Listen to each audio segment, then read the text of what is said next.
Meus queridos amigos, minhas queridas amigas, muito boa tarde. Você está no canal Espiritismo Explicado, eu sou Lazarino Barbo. Antes de começar o nosso vídeo de hoje, eu vou te pedir que ajude o nosso canal a crescer. Inscreva-se no nosso canal, compartilhe com seus amigos, ative o sininho para que o YouTube possa avisar você dos novos vídeos. E hoje nós vamos dar continuidade à análise das cartas psicografadas. Lembrando mais uma vez que essas cartas não são de espíritos superiores que trazem mensagens profundas de elevação espiritual, mas são mensagens de espíritos que ainda estão na tentativa de resolver seus problemas fundamentais. Alguns ainda em estados de sofrimento, mas essas situações vivenciadas por estes espíritos nos ajudam a compreender as leis de causa e efeito, nos ajuda a compreender as nossas próprias vidas e as circunstâncias das pessoas à nossa volta se tornam mais compreensível diante dessas análises. Esta mensagem foi psicografada no dia 28 de fevereiro de 2019 e ela começa assim: foi tudo muito rápido. Acordei assustada e ainda sonolenta e vi as chamas altas, bem altas, vindas do pasto, trazidas pelo vento, entrando aflitas pela casa. Uma delas em particular entrou pela janela do quarto onde eu dormia sozinha. Era uma noite quente e abafada do fim de agosto, e o fogo logo se alastrou, incendiando a cortina, alcançando a cama e subindo pelo meu corpo até chegar ao rosto. Não consegui gritar. A voz ficou presa na garganta, sufocada pela fumaça densa e escura que entrava no sentido contrário pelo nariz e a boca. Eu era jovem ainda quando houve o incêndio. Estava noiva de Nicolau, aspirante da Marinha na capital do estado. Tinha tantos sonhos de um futuro alegre que não se realizaram. Foram consumidos pelo fogo, que deixou-me uma morta em vida por mais de uma década que demorou uma eternidade. Lembro-me de umas poucas coisas além das chamas e da fumaça. Acordei algum tempo depois, já devidamente instalada no quarto que antes era dos meus pais, no piso de baixo, na parte térrea da casa, do outro lado, onde o fogo não conseguiu chegar. Eu trazia ataduras na altura dos cotovelos. Minhas duas mãos foram amputadas. No meu peito, uma grande cicatriz do lado direito estendia-se até a base do pescoço. Permaneci acamada durante quase 2 anos. Nesse período, jamais olhei meu rosto.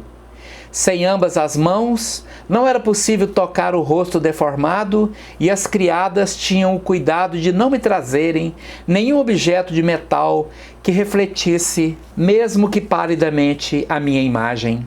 Depois desse período, o médico recomendou pequenos passeios para respirar mais livremente e exercitar as pernas. Minha criada pessoal colocou-me um chapéu enorme e um lenço ao redor da cabeça e levou-me para o primeiro passeio. Com o passar dos dias, fui alongando as caminhadas até chegar à beira do lago. Era uma linda manhã de primavera.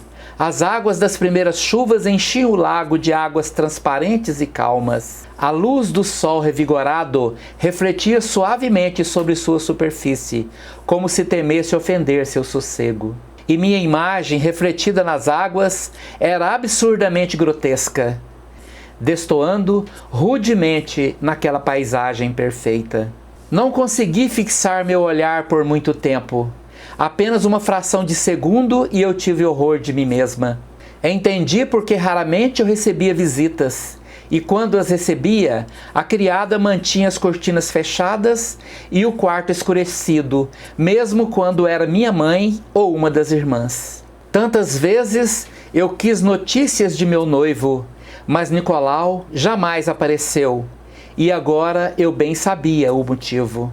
Depois disso, não tornei a sair do quarto, que se transformou em minha prisão perpétua. Emudecida, estabeleci uma comunicação não verbal com a criada, que se resumia ao estritamente necessário. Com as cortinas fechadas, os dias eram iguais às noites, e assim permaneci, envolta em tristeza e rancor, até meu fim nessa existência terrena. Após desencarnar, fiquei longo tempo a refletir sobre o sofrimento que experimentei. A revolta silenciosa e a mágoa guardada pesaram sobre mim e continuei presa naquele quarto, martirizada pelos sentimentos alimentados enquanto estive encarnada. A princípio, em raros momentos de alívio, sentia mãos estendidas sobre minha cabeça e delicada chuva de pétalas invisíveis delicadamente se depositando sobre meu corpo queimado, suavizando minhas dores e minha revolta. Estes momentos foram se tornando mais frequentes, até serem constantes e rotineiros.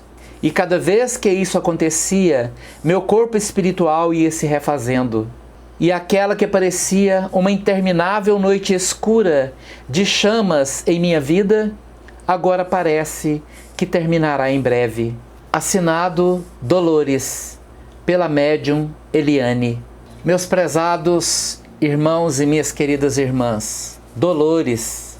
Quando nós analisamos uma situação como essa da Dolores, que escreve uma carta em que denota tanto sofrimento originário de uma grande frustração.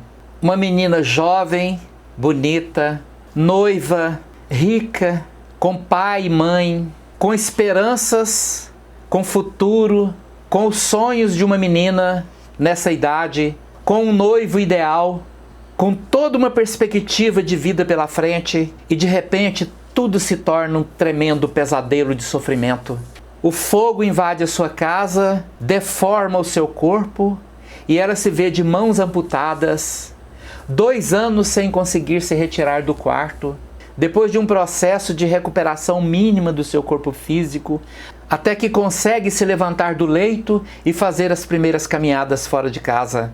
Preservada durante esse tempo da possibilidade de olhar-se em qualquer superfície que propiciasse a ela a possibilidade de ver a si mesma. Mas quando se aproxima do lago e vê o reflexo de sua imagem refletida na superfície do lago, então ela toma um conhecimento real da tremenda tragédia que acometeu a sua vida. Abandonada pelo noivo, sem esperança, entrega-se à revolta, à dor, à mágoa, à frustração. Fecha a cortina para não ter contato com o mundo e se aprisiona dentro do seu quarto, esperando o alívio da morte, para que pudesse sentir um pouco de paz e menos sofrimento. Observa algo muito importante. Ela ainda está em tratamento e provavelmente ela ainda não se recorda dos atos que ela praticou em vidas passadas. E estes atos retornaram para ela pela lei de causa e efeito, fazendo com que ela viva algo que ela fez alguém viver. Fazendo com que ela conviva com o sofrimento que ela, motivada por alguma ação intempestiva do passado, impôs toda esta carga de sofrimento para alguém. Porque não há possibilidade que algo assim aconteça na vida de uma pessoa sem que ela tenha sido a causadora disso.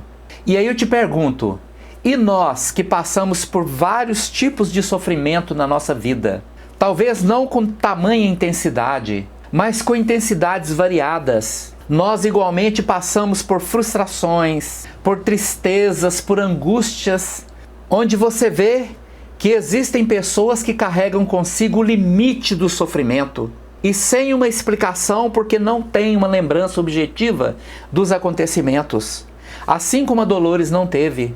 Mas o Espiritismo nos ensina que quando nós provocamos sofrimentos na vida de alguma pessoa, como essa pessoa vivencia o sofrimento?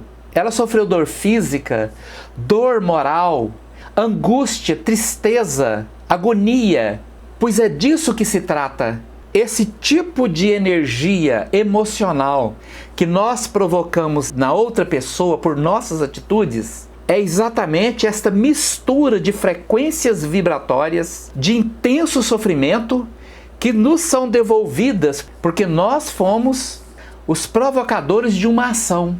E como reação, toda essa energia retorna para nós. E ao retornar, nós teremos que conviver com todo o conteúdo de sofrimento que nós provocamos na vida de alguém. A Dolores, quando recordar dos acontecimentos que a levaram a esta colheita, ela vai perceber que tudo que ela sofreu é talvez até uma parcela menor de tudo o que ela provocou na vida de alguma pessoa.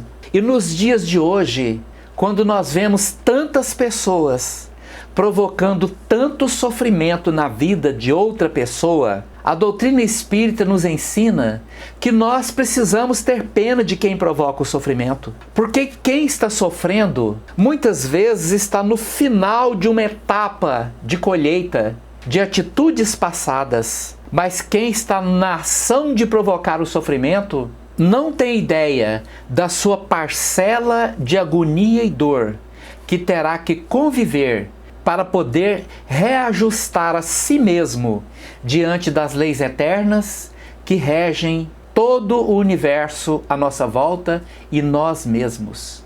Quem estragou vai ter que consertar.